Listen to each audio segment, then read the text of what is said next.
Today in Chicago, a missing man's body brings a somber end to a 3-month search.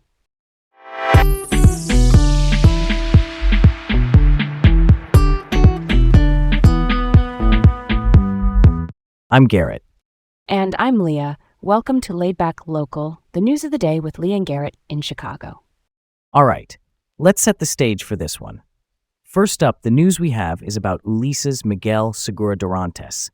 He's the Elgin man who had been missing since November. His body was just found near the Fox River Dam. This is such a heartbreaking story, honestly. Segura Dorantes was last seen on November 26, 2025. He was reported missing 3 days later when he didn't show up for work. His family has been deeply affected, especially since he had memory issues which may have contributed to his disappearance.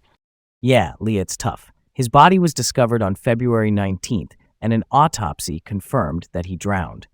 What's even more concerning is that this isn't an isolated incident. There was another recent drowning case in Elgin. It really makes you wonder about the safety measures in place near these bodies of water and how the community can support those with similar health challenges. It's sad to see such tragedies, right? Totally. I think it highlights the need for more community awareness about mental health and supporting people with memory issues. All right, let's roll on to the next topic. Okay, here's where we go next. A Gary man avoided jail in a 2021 beating case, while a Hammond man shocked the community with a stabbing spree.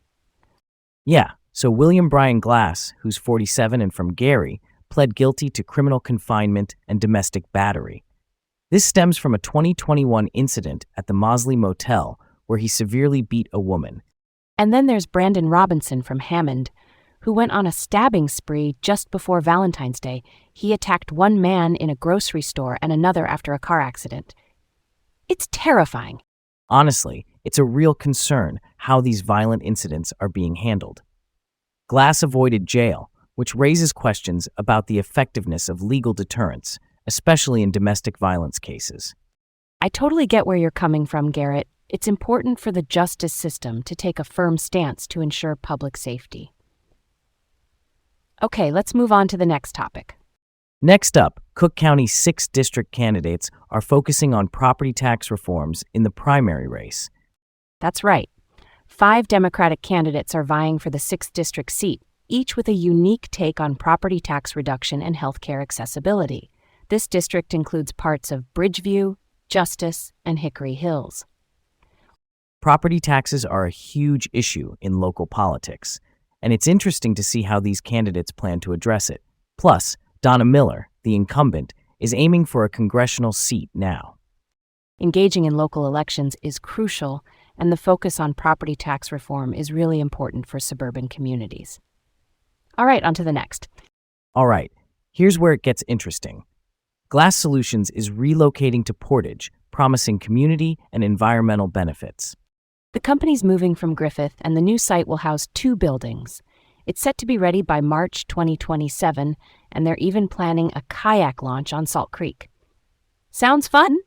I love that they're focusing on environmental responsibility.